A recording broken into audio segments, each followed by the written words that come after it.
Boa noite a todos, sejam todos bem-vindos. Nós vamos dar continuidade hoje no estudo do livro Nosso Lar. Vamos falar do capítulo 19, que é a jovem desencarnada. Mas antes, fazer um breve resumo do que falamos na semana passada. Muito breve, depois quem perdeu, você acessa lá o canal nosso do YouTube, o Facebook, o Instagram, que vocês vão encontrar.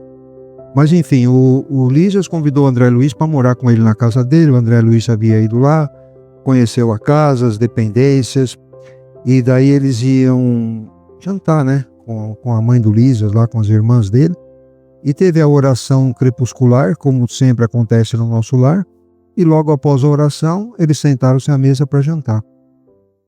E a conversa lá era a respeito dos alimentos, né, o que cada departamento do nosso lar consumia. O departamento de auxílio tinha um tipo de alimento, o outro departamento outro tipo, União Divina outro tipo. Alguns eram mais concentrados, outros menos, né? Uns não precisavam tanto coisa concentrada, mas o do auxílio, que era onde trabalhava o Lísias, a dona Laura, precisava, né? Então era fruta, sucos, né? Eles comiam esse tipo de coisa. Mas a dona Laura deixou um negócio muito claro, né? Na palestra dele sobre os alimentos, ela falou que o essencial era o amor, né? Por isso que fala, o título é do capítulo Amor, o Alimento das Almas. Então, depois de decorrer de todos os tipos de alimento, as circunstâncias, as condições, e ela deixa isso bem nítido, né? Que a gente precisa de alimentação espiritual e que o amor é o grande alimento das almas. Bom, uma vez aí terminado o jantar, apareceram dois rapazes lá que trabalhavam no nosso lar também, eram trabalhadores. Eles tinham um compromisso com Lísias, com as irmãs dele, de ir no campo da música lá, ouvir uma música, né? Um show lá. E aí eles foram, a dona Laura falou, podem ir, não se preocupa, nosso irmão, que era o André Luiz, fica comigo. E ela comentou que ela também não poderia ir, porque tinha uma neta dela recém-chegada, né, da terra, e que ela ficaria com ele. Então ela ficou com a neta e com o André Luiz, o pessoal foi, né, e daí começa a conversa, né. André Luiz pergunta a ela, sua neta não vem à mesa para as refeições? Por enquanto, alimenta-se a sós, esclareceu dona Laura. A tolinha continua nervosa, abatida. Aqui não trazemos à mesa qualquer pessoa que se manifeste perturbada ou desgostosa. A neurastenia e a inquietação emitem fluidos pesados e venenosos que se misturam automaticamente às substâncias alimentares. Não esquecemos que as comidas são bem fluídicas lá, né? E o que é essa neurastenia? É isso aqui, quadro de exaustão física e psicológica, fraqueza, nervosismo e sensibilidade aumentada, principalmente irritabilidade e humor depressivo. Então imagina tudo isso na mesa de alimentação, com os alimentos que são fluídicos, né? Qual a interferência que faz. E aí Kardec, lá na Gênesis capítulo 14, item 14, ele fala sobre isso. Os espíritos atuam sobre os fluidos espirituais, empregando o pensamento e a vontade. Pelo pensamento, eles imprimem àqueles fluidos tal ou qual direção. Mudam-lhes as propriedades, como um químico muda dos gases ou dos outros corpos, combinando-os segundo certas leis. Então, assim, imagina, toda alimentação, nós já vimos aqui, lá no nosso lar, utiliza a água que tem na colônia, que é do Rio Azul. Só que essa água é passada no departamento da União Divina e é tratada, né? Fluidificada, então existe todo um tratamento para isso, para se fazer os alimentos e remédios. Então um pensamento um pouco mais conturbado acabaria com tudo isso, né? Aí eu quero contar dois casos. O primeiro é isso aqui, o cacho de bananas, está no Lindos Casos de Chico Xavier, do Ramiro Gama. O Chico tinha dois irmãos lá de Pedro Leopoldo, que pediu para conversar com o Chico nos problemas. E o Chico foi lá, viu um cacho de banana muito bonito, e ele gostava de banana maçã, e era banana maçã. E ele pensou com ele, nossa, eles podiam me oferecer uma banana dessa. Só que daí começou a conversa, o assunto era importante e tal, sério, então ele acabou esquecendo disso. Terminando o assunto, ele foi sair da casa, e ele viu duas entidades na porta. Uma falou para a outra assim, olha, um cacho de banana, vamos comer essas bananas? A outra falou, vamos. E entraram e comeram as bananas. Comeram assim, entre aspas, né? Porque não foi materialmente que eles comeram, né? Mas sugaram toda a energia da banana. E daí ele foi perguntar para o Emmanuel, né? O porquê que aconteceu aquilo, o que era aquilo de se alimentar, né? Os espíritos se alimentar. E o Emmanuel falou para ele que eles extraíram das bananas todas as vitaminas que haviam lá.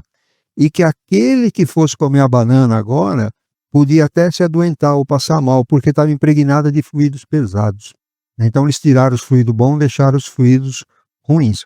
E ele falou que isso acontece porque aí ele comenta sobre os evangélicos, né? Eles têm o costume de fazer oração antes, né, da refeição, e é por causa disso. É fazer a oração, agradecer a Deus, né, pelo alimento, aí nós vamos ter a proteção no lar. É aquela coisa da gente fazer o evangelho no lar, para ter a proteção tanto do nosso lar quanto da alimentação, a mesa principalmente, né, agradecer. Então aí a gente teria essa proteção. E depois no Missionários da Luz, nós vamos ver um outro caso aqui agora, que o Alexandre, que era o instrutor, fala a mesma coisa, da oração também. Esse caso aqui, ó, do Raul e Esther. É um caso bem conhecido já, eu não vou entrar em detalhe dele. Depois, se vocês quiserem o detalhe da história, vai no capítulo 11, mas a Esther, ela tinha um noivo que se suicidou, aí apareceu o Raul, ela acabou casando com ele também se suicidou, mas aí já era esposo dela, só que ele fez de um jeito que parecesse que ele havia sido assassinado. E ele estava envolvido no suicídio do anterior, né? Bom, enfim. Ficou aqui a família constituída da viúva, 3 filhos e um casal de velhos. Permanecia à mesa de refeições no almoço muito simples. O que aconteceu? A Esther, junto com a tia dela, ou era prima dela, foram procurar o Alexandre num desdobramento do sono para poder descobrir esse negócio do Raul, se ele tinha se assassinado, se ele tinha se suicidado. E daí eles começaram a pesquisar o negócio, né? O Alexandre, que era o instrutor, André Luiz, a equipe dele. E aí, numa dessas, o André Luiz vai na casa dela, né? E fala isso aí, que da família, né? Estavam na mesa de refeições, né? 6 entidades envolvidas em círculos escuros acompanhavam-nos ao repasto, como se estivessem tomando alimentos por absorção, cheirando, né? Vaporização. Aí ele ficou impressionado com aquilo. Ele perguntou para o Alexandre falou, olha, a nossa alimentação dos encarnados, 70% a gente extrai do ar, respirando, né? Então não se assuste com isso. E ele fala que onde não existe organização espiritual, não há defesas da paz de espírito. É aquela história da oração também. E essas entidades eram entidades ligadas à família que estava lá. Pode ser familiar que já desencarnou também, às vezes eles estão perdidos, não sabem onde ir, ficam na casa mesmo, na casa onde eles estavam, né, onde eles conviviam. E tem casos que eles até dormem no quarto onde eles desencarnaram. E às vezes não sabem que desencarnaram também. Então tem tudo isso, né? Bom, aí continuando, a dona Laura fala, minha neta demorou-se no umbral 15 dias, em forte sonolência, assistida por nós. Deveria ingressar nos pavilhões hospitalares, mas afinal veio submeter-se aos meus cuidados diretos. Você vê, o André Luiz ficou 8 anos no umbral, né? Ela ficou 15 dias, e sobre forte sonolência. Então ela não teve assim a proteção deles ainda, não teve tanto trauma assim, vamos dizer, com o umbral, né?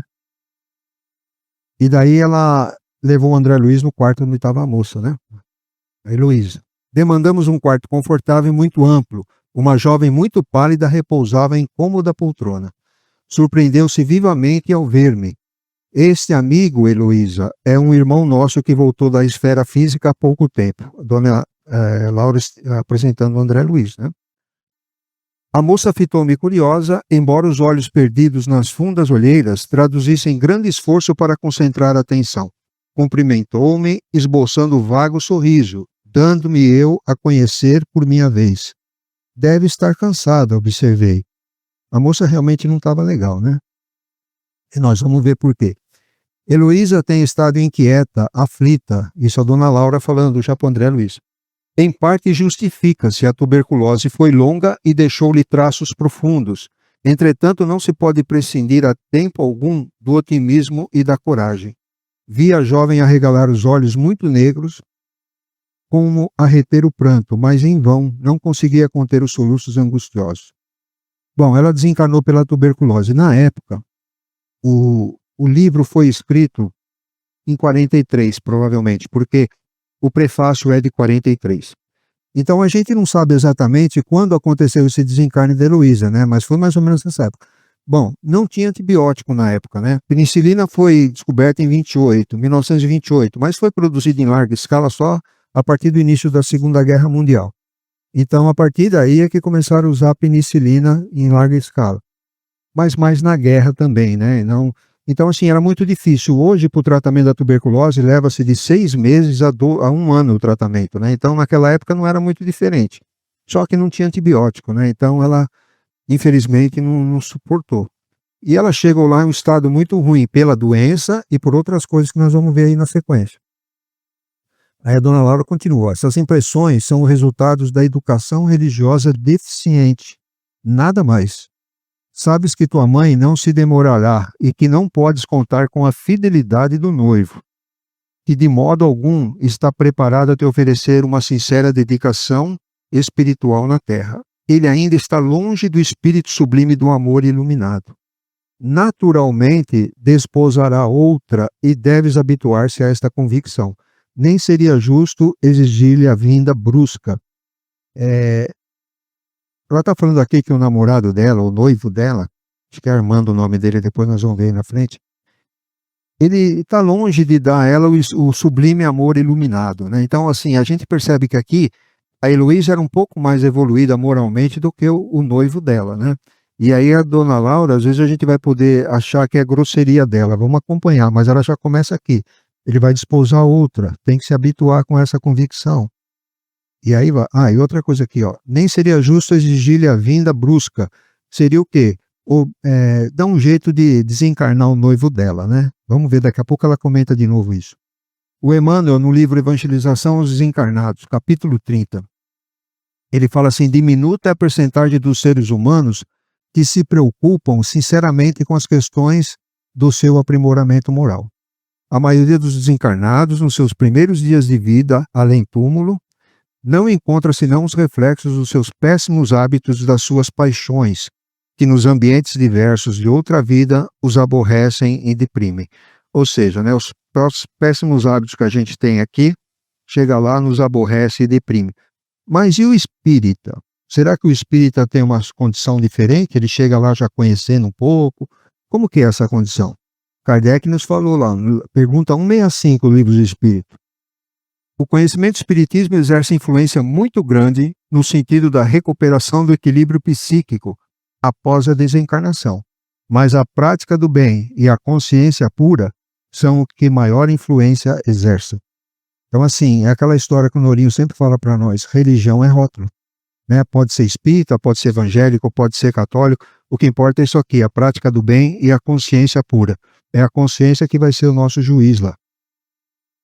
Esse caso do Dr. Bezerra é muito interessante. É uma pena, não dá tempo de falar tudo, mas capítulo 19, a serva fiel do Obreiros da Vida Eterna. Ela era médium, cuidava de uma instituição de órfãos e ela estava prestes a desencarnar, já estava idosa. Então, assim, ela tinha muita coisa que ela fazia, né, na organização dela lá, e os funcionários, a pessoa que trabalhava com ela também estava tudo triste, né, tudo desorientado. E ela queria desencarnar, um detalhe, ela mesma queria fazer o desenlace dela. Ela queria soltar o perispírito do corpo. Dependendo da evolução do espírito, consegue. Ela queria fazer isso. Mas as preocupações eram grandes, tanto dos trabalhadores quanto dela. Aí lá naquela colônia Casa Transitória de Fabiano, tinha a irmã Zenóbia e a diretora lá. E a irmã Zenóbia, numa hora lá de sono do pessoal e dela, fez uma reunião com eles lá no plano espiritual, na Casa Transitória, esclareceu uma série de coisas, tranquilizou ela, tranquilizou o pessoal, aí ficou tudo bem. Um dia antes do desencarne dela, o Bezerra de Menezes apareceu para conversar com ela. E fala assim: morrer é muito mais fácil do que nascer. Ajude você mesma, libertando a mente dos elos que a imantam a pessoas, aos acontecimentos, às coisas e às situações da vida. Não se detenha, Adelaide. Quando for chamada, não olhe para trás. Ele comenta até na esposa de Ló, na Bíblia, lá que ela olhou para trás e virou estátua de sal. Ou seja, olhar para trás, o que é? A gente vai ver o que a gente está deixando, a situação de alguém que a gente pode ficar preocupado, fala: nossa, será que ele vai conseguir ficar sem mim? Será que vai conseguir essa instituição sobreviver sem mim? Tem um problema assim, problema assado. Ou seja, a gente acaba se prendendo a situações daqui e a gente não consegue desencarnar em paz, vamos dizer assim, né? Então por isso que ele fala: não olhe para trás, chamou, vai embora. A vida dá um jeito de se ajeitar depois, né? E continuando, né? Aqui a dona Laura ainda continua: admitamos que viesse forçado a lei, o noivo da moça lá da Heloísa. Não seria mais duro o sofrimento? Não pagarias caro a cooperação que houvesses desenvolvido nesse particular? O que ela está falando? Se você forçar a desencarnação dele, ele vai suicidar, por exemplo, né?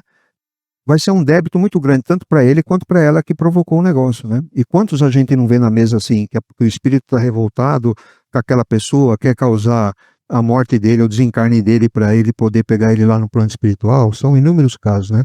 Então ela disse que esse não seria o caminho, seria a pior coisa, né?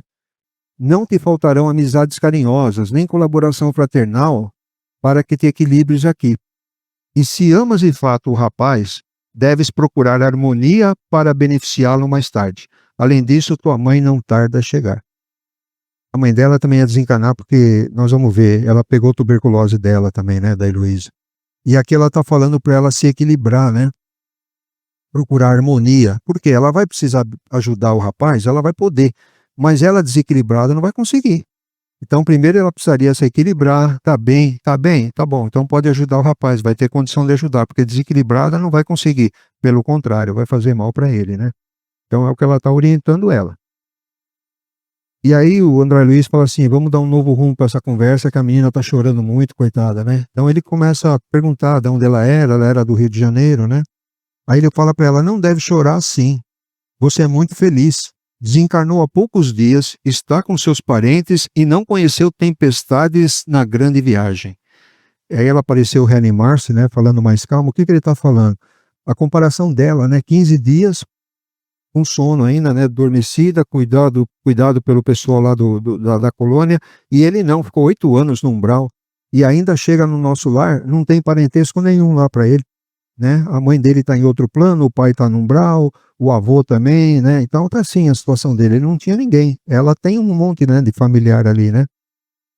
O Lisas era o tio, as duas irmãs do Lisas eram as tias, a avó dela estava lá, a mãe estava para chegar. Então assim, em 15 dias não teve praticamente sofrimento no umbral, né? Não imagina, aí a Heloísa falando agora, não imagina, porém, quanto tenho sofrido, 8 meses de luta com a tuberculose, não obstante os tratamentos, a mágoa de haver transmitido a moléstia à minha carinhosa mãe. Além disso, o que padeceu por minha causa, o pobre noivo, é inenarrável. Ela estava com dó do noivo dela, né? Vamos lá. Aí a dona Laura, não diga isso, observou a senhora Laura a sorrir. Na terra temos sempre a ilusão de que não há dor maior do que a nossa. Pura cegueira, há milhões de criaturas afrontando situações verdadeiramente cruéis, comparada às nossas experiências. Arnaldo, porém, vovó, ficou sem consolo, desesperado, e acredita sinceramente nessa impressão? A avó está falando, né? Tem certeza mesmo que ele ficou sem consolo e desesperado? Bom, aí esse negócio é uma verdade, né? A gente sempre acha que o que está acontecendo com nós é a pior coisa, né? Mas se a gente olhar para trás, a gente vai ver gente muito mais situação difícil. Vamos num sanatório, ver a condição de algumas pessoas, um orfanato. A gente, às vezes, tem uma saúde boa, né? Ou mesmo assim com uma saúde debilitada, sempre tem gente numa situação um pouco pior do que a nossa, né? E vamos continuar aqui que ela acredita realmente que o Arnaldo ficou sem consolo, coitado.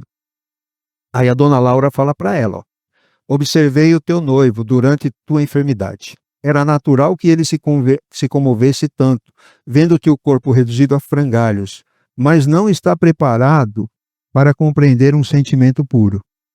Reconfortar-se-á muito depressa, ou seja, ele vai arrumar outra logo logo, não se preocupa não. Amor iluminado não é para qualquer criatura humana. Conserva, portanto, o teu otimismo, poderás auxiliá-lo sem dúvida, muitas vezes, mas no que concerne à união conjugal, quando puderes excursionar as esferas do planeta em nossa companhia, já o encontrarás casado com outra. Aí ela não acreditou no que a avó está falando. Será possível? Vamos continuar. Aí ela comenta, né? Não te recordas da Maria da Luz, a colega que te levava flores todos os domingos? Quando o médico anunciou a impossibilidade de restabelecer teu corpo físico, Arnaldo, embora muito magoado, começou a envolvê-la em vibrações mentais diferentes. Agora que estás aqui, não demorarão muito as resoluções novas. Aí ela, que horror, vovó. Então, assim, ele viu que ela não tinha mais condições, né? O médico avisou ele. Então, ele já começou a flertar, vamos dizer assim, com a Maria da Luz, né? E daí ela fala assim, ó, teu noivo é um homem comum, não está alertado para as belezas sublimes do amor espiritual. É aquilo que eu falei. A Heloísa devia estar num desenvolvimento moral um pouco maior do que o Arnaldo. Então, ela estava com aquele amor muito sincero, muito espiritual, vamos dizer assim, e ele nem tanto, né? Aí ela comenta, o Arnaldo conhecerá mais tarde a beleza do teu idealismo, mas por agora é preciso entregá-lo às experiências de que necessita. Então ele ainda precisa passar por algumas experiências na Terra para poder progredir, né? Então é isso que a dona Laura está falando aqui. Então a Heloísa está um pouco, vamos dizer assim, moralmente um pouco mais desenvolvida que o Arnaldo. Não me conformo, clamou a jovem chorando. Justamente Maria da Luz, a amiga que sempre julguei fidelíssima. Aí aqui eu coloquei um quadro aí no Livro dos Espíritos, a questão 779. O homem se desenvolve por si mesmo, naturalmente, mas nem todos progridem simultaneamente e do mesmo modo. Dá-se então que os mais adiantados auxiliam o progresso dos outros por meio do contato social. E aqui tem um quadro de evolução, a gente vê da esquerda ali, ó, é animalidade, né? Somos criados simples e ignorantes, né? Então ainda estamos envolvidos com materialidade, a lei de causa e efeito, ignorância, irresponsabilidade. Aí, à medida que a gente vai encarnando, as sucessivas encarnações vai dando evolução, tanto moral quanto intelectual. Aí nós vamos adquirindo mais espiritualidade, influência na lei de amor, conhecimento, razão, sabedoria, até chegar à angelitude, né? Então esse é o caminho que a gente traça com as sucessivas reencarnações. Uns vão mais rápidos e outros não, é o que ela fala, né? E aí uns auxiliando os outros também. Bom, continuando, né? A senhora Laura todavia sorriu e falou cautelosa. Não será, porém, mais agradável confiá-la aos cuidados de uma criatura irmã? Maria da Luz será sempre tua amiga espiritual, ao passo que outra mulher talvez te dificultasse mais tarde o acesso ao coração dele. E a Heloísa prorromper em soluços novamente. Você viu que ela falou aqui, que a Maria da Luz ali, ela é amiga espiritual da Heloísa. Então não era uma amiga da terra só, já é uma coisa um pouco mais antiga, pelo visto. A amiga espiritual é um pouco mais diferente. Tem um pouco mais de compromisso, vamos dizer assim. Sei a causa do teu pranto, filhinha. Nasce da terra inculta do nosso milenário egoísmo, da nossa renitente vaidade humana. Entretanto, a vovó não te fala para ferir, mas para acordar.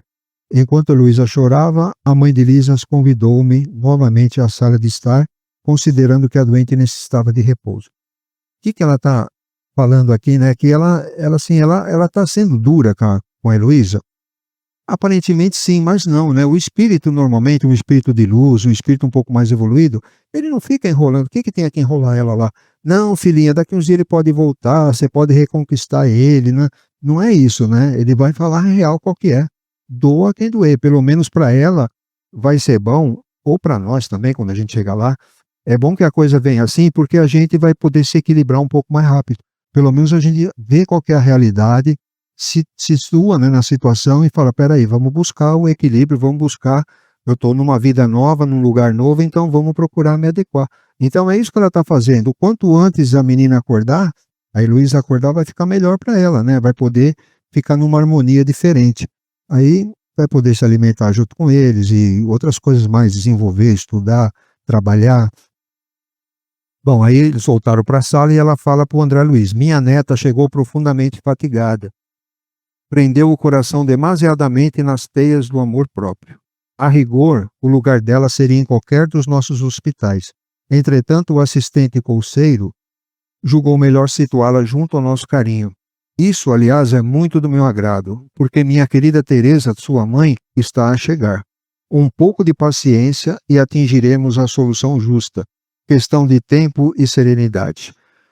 Então, assim, a Heloísa, ela teve muito boa sorte, mas ela foi muito bem amparada, é o que eu falei. Já pensou ela na situação que ela estava, desesperada, porque ela também não teve orientação religiosa. Chegou lá um mundo totalmente novo para ela, às vezes nem esperava que acontecia isso, que a vida continuava, né? Não teve orientação religiosa para isso. E quantos não tem, né? Que às vezes não é toda a religião que esclarece exatamente o que acontece do outro lado. Nós, como estamos no espiritismo, a gente, graças a Deus, consegue ter essa visão, né? Mas ela não, imagina ela com todo mundo desconhecido ao lado dela, ia ser muito pior para ela, né? E ela do lado da avó fica muito melhor para a avó cuidar também. Aí eu quero deixar uma mensagem de Bezerra de Menezes que está lá naquele capítulo 19 do Obreiros da Vida Eterna. Ele fala assim: por maior que tenha sido nossa dedicação, tudo que temos na terra é emprestado por Deus. Precisamos saber devolver a Ele que nos foi emprestado com a mesma confiança. Então, assim, tudo que a gente tem aqui, tudo, você conquista posição, você conquista dinheiro, bens móveis, imóveis, cargo, empresa, constrói uma empresa ou constrói um orfanato, que era o caso lá da Adelaide, né? Tudo isso daí é emprestado por Deus, porque a gente não vai levar nada disso, né? A gente vai levar as experiências que a gente passou. Então, eu achei interessante porque, como ela falou que a Heloísa tinha um amor próprio dela, então, assim, para a gente desapegar um pouco das coisas, e é como eu falei na semana passada, vamos cuidar um pouco do nosso alimento espiritual, né? O que é o alimento espiritual? Fazer o bem, praticar o bem, né? No vídeo anterior está lá algumas coisas do homem de bem que é interessante para a gente poder começar a praticar. Bom, encerrando então, semana que vem é o João que vai estar aqui falando noções de lar. Será que o lar lá é a mesma coisa que aqui?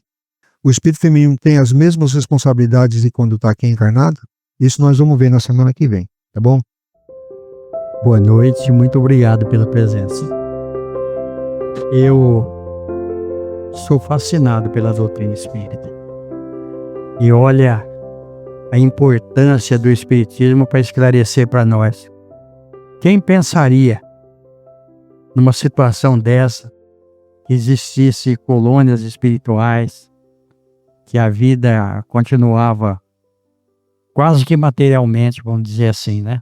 Trazido por Chico Xavier. Olha a importância do Chico Xavier completando as obras dele mesmo, né? Do Kardec, trazendo para nós a vida no plano espiritual, e o André Luiz, a responsabilidade desses espíritos. É uma equipe muito grande, sempre sob o comando de Nosso Senhor Jesus Cristo, que é o nosso guia, o nosso mestre. Tanto é que o Chico Xavier, o Emmanuel, quando começou o trabalho com ele, disse para ele o seguinte: se algum dia eu disser para você alguma coisa que está contra aquilo que Jesus trouxe e que o Kardec explicou, você me deixa e fica com eles. Olha aí. Então, ensinamento para nós. Então, é importante a gente ser cristão, como o Reinaldo falou aqui. Nós estamos no Espiritismo, mas o importante é a nossa conduta, é aquilo que nós estamos fazendo da nossa vida. Tendo todo esse conhecimento às nossas mãos, a responsabilidade nossa aumenta muito. E eu achei muito interessante, olha como que é importante esse livro Nosso Lar, né? A Dona Laura falando ali para a sobrinha dela, né, que o rapaz, ele logicamente ia arranjar outra mulher, porque ele não é de matéria plástica. Aí eu lembro de um promotor de justiça, amigo meu, o doutor Isaías Claro. Inclusive ele escreveu um livro sobre casamento, divórcio, uma série de coisas, deve estar na biblioteca aí. Doutor Isaías, ele disse que na mesa ele mente em nome de Jesus, porque normalmente é o homem que morre primeiro. Então o homem vem na mesa, o espírito, e fala: eu estou com muita saudade da minha mulher, olha, eu não aguento ficar sem ela. E ele fala: ela também está com saudade de você. Ele falou: ela já arrumou outro, mas eu não posso falar para ele. Ela já está curadinha, está frequentando a praia, que ele não levava ela em lugar nenhum. O outro está levando. Então vamos consolar ele. Então olha que coisa. E por isso que e ele falou para mim, Norinha, é muito melhor a mulher perder, quando ela desencarna, o marido para uma amiga do que para uma inimiga. Que é o que a dona Laura falou. Ainda bem que vai ser sua amiga, que vai cuidar muito bem dele. É a nossa vida, né, gente? Então, o importante é a gente se esclarecendo, mas não é via de regra isso, não. Tem muitos casamentos, muitas uniões que duram bastante tempo, e quando às vezes um desencarna, o outro entra em depressão, realmente. Às vezes entra em depressão porque o que desencarnou está obsedando o encarnado, tem isso também. Às vezes o marido larga, ele morreu, mas ele não larga da mulher, ele fica junto, ele fica atrapalhando. Então, olha para a gente ver. Quando a gente conhece a doutrina espírita, vamos rezar. Vou falar que nem o Divaldo. Quando a gente não sabe da situação, vamos fazer oração. Que Deus nos abençoe, que Jesus nos ampare. Muito obrigado, gente. Que Deus nos abençoe. Está encerrada a reunião.